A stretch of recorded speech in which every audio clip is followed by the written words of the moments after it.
Moving আসিল, তখন এই অতর মধ্যে দুই ছেলে আসিল যাদেরকে আমরা ডিটেইন করা হয়েছিল। তাদের নাম হয়েছে খোকন সরকার আর অনিক সরকার, দুজনের বাংলাদেশের।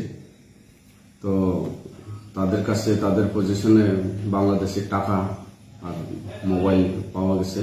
তো আমরা মানিয়ে নিছি যে তারা দুজন যেহেতু বাংলাদেশি, তাদেরকে আমরা ডিটেইন করে থানাতে নিয়ে আসছে। এখন আমাদের তো অফিসিয়াল প্রসিজার যা আছে, ওই অফিসিয়াল প্রসিজার মাধ্যমে তাদেরকে ফার্দার প্রসিডিং করা হবে। একটা তো সিলেট ডিস্ট্রিক্টের আর একটা তো ব্রাহ্মণবাড়িয়া ডিস্ট্রিক্টের। কোনো ডকুমেন্ট পাইনি। তারা জিজ্ঞাসা করার সময় তারা স্বীকার করেছে যে তারা বাংলাদেশি।